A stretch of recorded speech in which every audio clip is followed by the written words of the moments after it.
Hi, Raj. Thanks for joining us today. I'm looking forward to this conversation. Have been for a couple of days.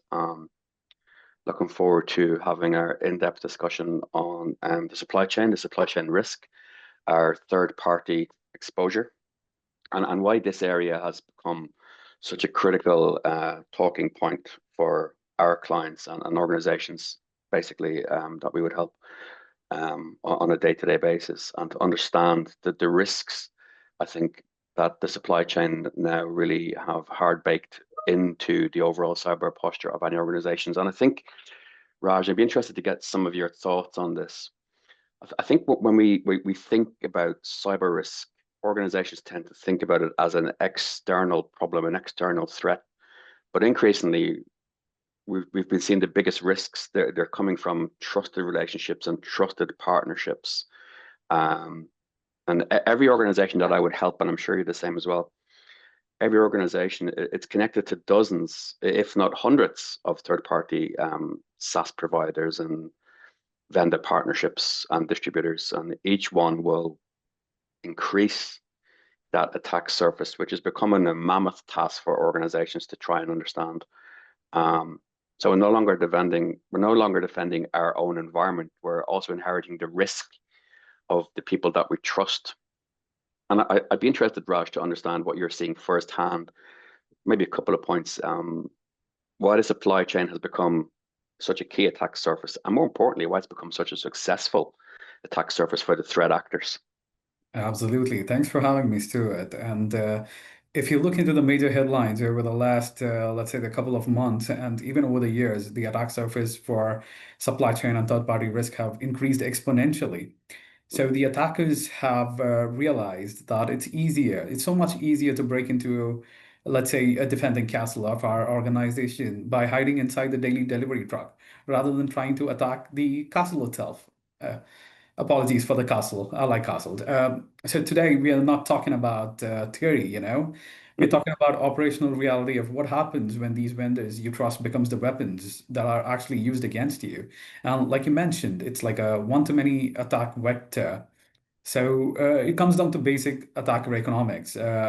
Attackers are running businesses, so it's easier to target, just one of the service providers that you trust rather than targeting 100 separate companies that you can rather compromise using just one of the MSP SaaS provider or the open source library and get, let's say, 100 networks for free. It's pure economics of scale, and Yeah, attackers understand economics of scale better than anyone. yeah. I think it's an interesting point that it's not that the organization is weak. It's just Yeah. that the attackers are choosing that path of least resistance and least friction. And that path of least resistance is often a trusted partner or vendor we've had a very long tenured relationship with. Um, and I think that that's the levers that the threat actors are really pulling. And vendors tend to have very broad access into each organizations that they supply into, very broad access. And if it's a long tenured relationship, they will have far less, and because we will by proxy trust them, which is a risk in itself. And what one compromise is multiple organizations impacted. Um, this is definitely an opportunity for scale from a threat actor point of view. And I think for us to understand it, it's to ask ourselves, if we find ourselves, or if an organization that we assist find itself impacted, how quickly they can identify their exposure, and then how quickly they can disconnect. That's going to be really critical, I think, for us to help our partners and our customers understand that if a breach occurs, how quickly they can cut the cord, basically. And again, are you seeing that's an anxiety for clients out there at the moment, that exposure to the unknown attack surface that's growing exponentially?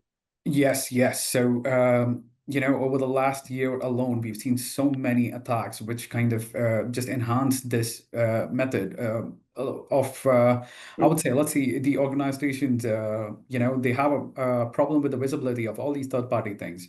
That's the mm, core issue here, Stuart. So, I would say like we still treat vendor risk as a one-to-one relationship.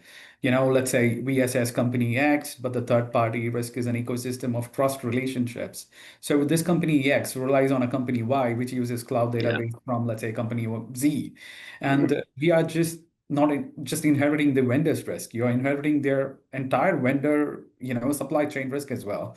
Hmm. And throw in the mix of AI exploitation as well. So our old methods of sending a 300-page questionnaire or an Excel spreadsheet for a vendor for once a year for compliance is not effective anymore. This is an operational failure that we see happening these days, and organizations are also aware of it. So what this Excel sheet tells you is how secure the vendor was on a Tuesday in October. It tells Yeah. us nothing about their posture when a zero day drops on a Friday in April. Yeah. Yeah. So this is the silent window gap that we need to address. It's the nightmare of delayed disclosure, like you Hmm. mentioned, you know. Yeah. Or for example, let's take something like a financial institution being attacked like this, a zero day attack on a Friday. Hmm. So by the time that let's say the customers or anybody else come to know of it, and we have actual people working on it, it becomes a Monday. So it takes attackers days to compromise, but it can take vendors, months to notify partners, and we cannot defend against a breach that we don't know about. Yeah, totally. It's an interesting point because I think part of the issue is visibility because the vendors don't really understand and have a complete inventory of who their third parties are. That's going to be the first point. The second point I think would be to understand the risk. Even if they knew a full supplier list, they don't understand that security posture of each supplier behind it. They assume, which is wrong. And then I think finally that there's a question of access. I don't think they're continually monitoring those third parties, what they're doing inside their own environment. So we allow vendors in and we trust them. And I think that's going to be something that needs to be really addressed going forward. So the third party risk isn't really about one supplier per se, it's about an entire web or a mesh of trusted relationships. And I think that's going to be the mammoth task that we're going to have to help our clients with, to understand that it's not a single point of failure, that it's the adopted risk we take with the attack surface area through the supply chain. And again, that's stuff that I've been hearing for the last year or so.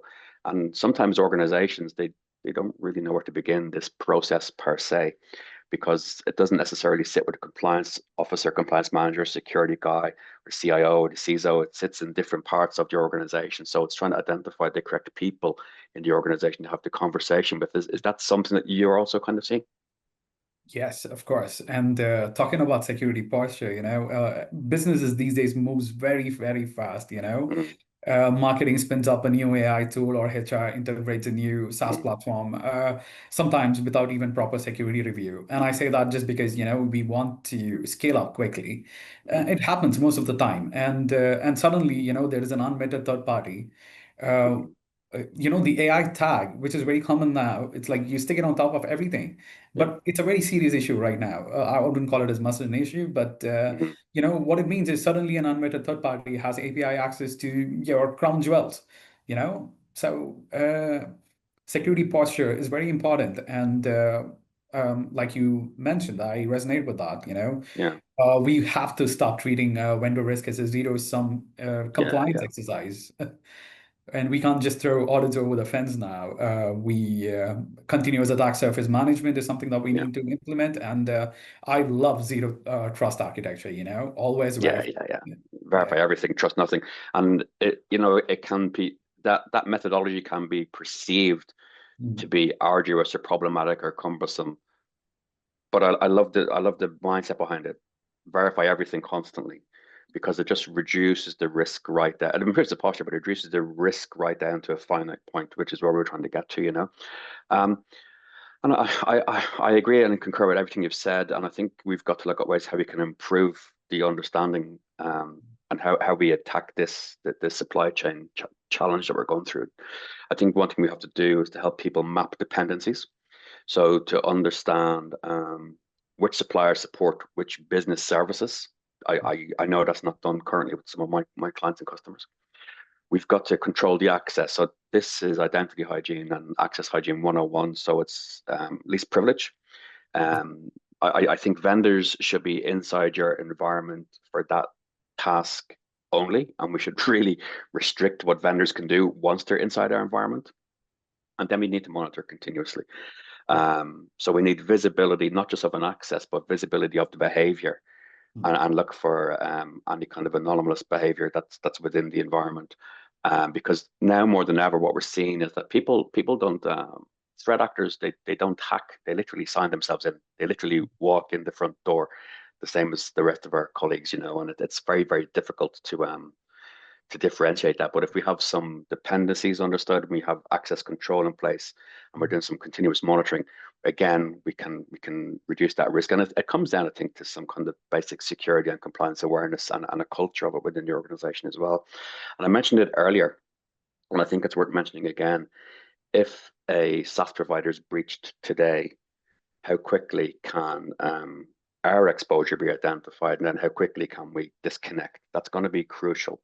And I think this speaks to about the resilience, and I wouldn't say assume breach, but I think it speaks to the resilience that, plan for the very, very worst and then work backwards from that point.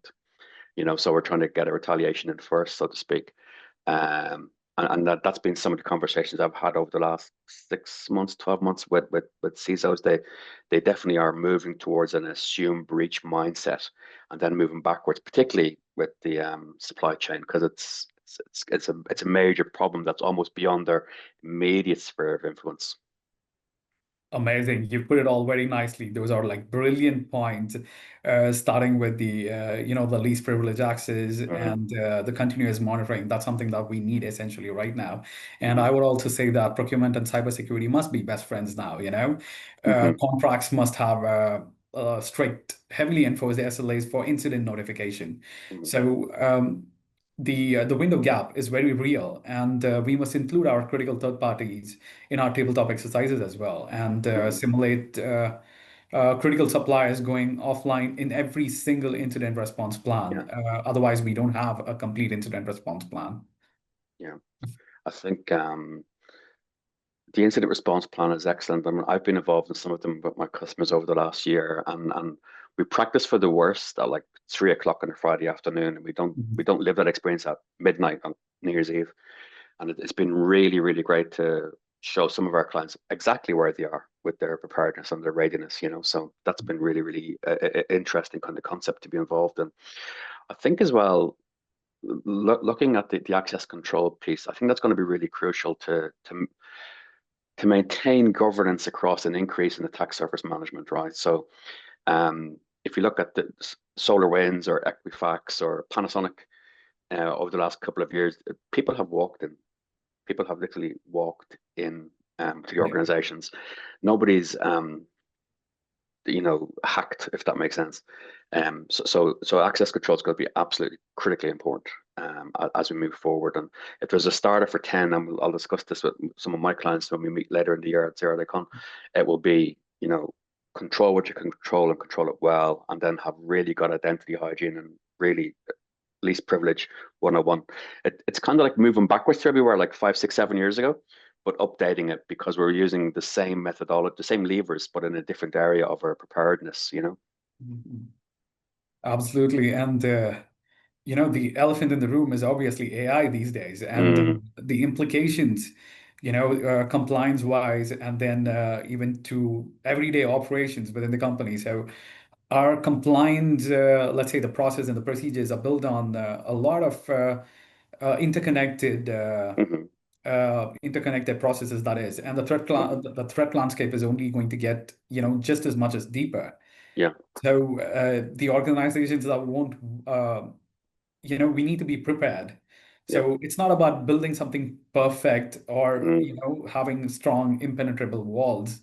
It's impossible today with the yeah, advent of AI, which the attack surface, grows it more exponentially. That's impossible when we rely on hundreds of partners.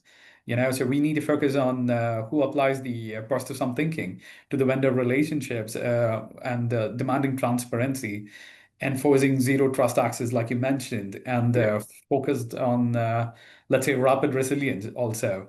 Yeah, I always say, when in doubt, always use MFA. yeah, We cannot outsource the service. I mean, we can outsource the service, but you can never outsource the risk. yeah. I think you hit the nail on the head there. Return to basics, MFA, zero trust, verify everything, and it can be perceived. These processes can be perceived as being inhibitors of business and business outcomes, and they can be arduous. But ultimately, I think what we have to do is look at security, compliance, and risk as an enabler of business outcomes, and it's up to us to help take that conversation in organizations and our customers to move it beyond just a security conversation that we're enabling business outcomes. What we're trying to do is impact the life of the CIO, impact the life of human resources, impact the life of the CFO, and we're elevating the security conversation beyond the entire environment that we're helping. And I think well, supply chain risk, it isn't going anywhere. It's becoming an increasing challenge as organizations become ever more interdependent and connected with each other, regionally, nationally, globally. AI is a force multiplier of that, without a doubt. And I think what we're seeing in organizations now, and people who are trying to get on the front foot, is that there's a need for continuous monitoring and ability to detect and respond rapidly, not just within our environment, but across the wider ecosystem of the environments that we're connected with. And that's going to be the next part of the challenge, because it you mentioned something about having like a great big wall we can hide behind. And I'm old enough to remember when it was just firewall city, and that was Yeah, it. We've got a great big firewall there. And now everything behind the firewall is exposed, and the firewall is very permeable, and basically it's a mesh. So I think it's that interconnectivity that's going to be really important to us, how we connect with our suppliers and our trusted partners, how we verify absolutely everything, trust nothing, including ourselves. So yeah. my identity moves around this organization sideways and laterally and so forth. And what access do I have? What controls are on me, if that makes sense? So I think we've seen recently in an event in an organization in Cork, um, the threat actors went in and wiped everything. There was no exfiltration per se. There was no ransom, which was totally destruction. And that was admin rights, So, and you don't want to like talk about people that have been through a particularly traumatic time, but I think we've got to look at the access control and the admin rights and who has what privilege in each organization and each of the third parties that come into the organization as well. Whether we're going to really mitigate the risk constantly, I think access controls and monitoring of it is going to be absolutely crucial. The advice that we would pass on to our clients and customers. Absolutely. I mean, it was chaotic, Mm, and with the recent history, I would say it falls into three buckets. Compromised software updates, mm, where all the malwares are kind of pushed through like a trusted vendor patch. It's, mhm, you're not attacked directly, mhm, but you inherit the risk and the entire, let's say, the compromised surface mhm. to a trusted vendor patch. So that's one. So sorry, what I was saying is three different buckets is how I can categorize that. One is the compromised software updates. The second is the stolen vendor credentials, the example of Yeah. what you just given us. And the third one is the abused integrations, where the APIs, the world, the businesses, everything runs on APIs these days. It's Mm, connecting to your network, it's connecting to third-party vendors. And even if one of these things is hijacked, like you mentioned, they have that trusted access. mm. They just walk right through the front door. Yeah. And that's going to be important, because I think when we continue the conversation at ZeroDayCon end of April in Dublin, I think we'll discuss this in the round in a broader context with our clients, that each organization inherits the trust position of each supplier. Attackers no longer break in. You don't have to be sophisticated. You can quite literally walk in and log in. It's very clever. It's very economic, and it's very low. It's very low investment for these guys to do this. Um, it's no longer a perimeter problem. It's a trust problem, and I think the economics of the threat actor is that one compromised vendor has a force multiplier effect. So it's very economically attractive for these guys to do this, right? So I think looking ahead into where we take this conversation with my clients, particularly because looking at it from my point of view. I help a lot in healthcare, public sector, and healthcare. A major hospital in Dublin will have many hundred suppliers, many hundred suppliers, and we're trying to help them risk rank them, if that makes sense, and look at the posture individually. It's a mammoth task, but it's something that we're really happy to be involved with and partnering with some of these hospitals on, because the critical infrastructure depends on the efficacy of the supply chain as well. And if it gets compromised or goes down, the outcome, it's a patient in a bed who's not going to have his or her operation. So that's the knock-on effect.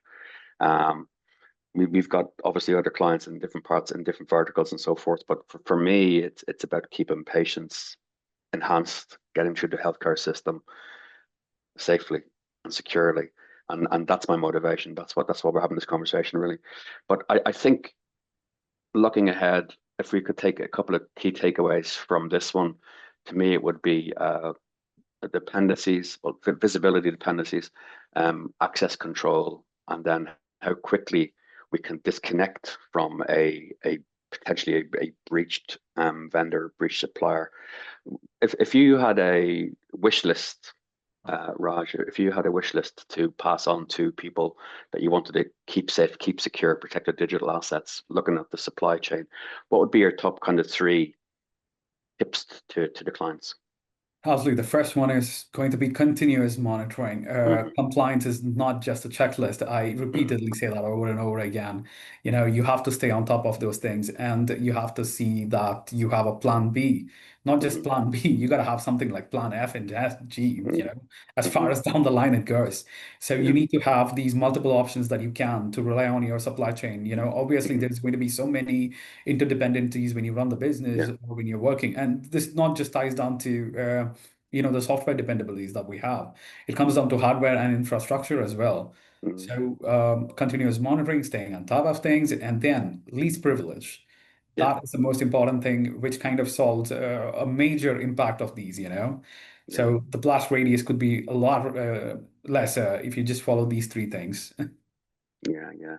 I think, as you said, least privilege, reduce the blast radius, prevent any kind of lateral, well, not prevent, but limit any kind of lateral movement across the estate, and look after the admin rights of the people internally. We can't go too far wrong.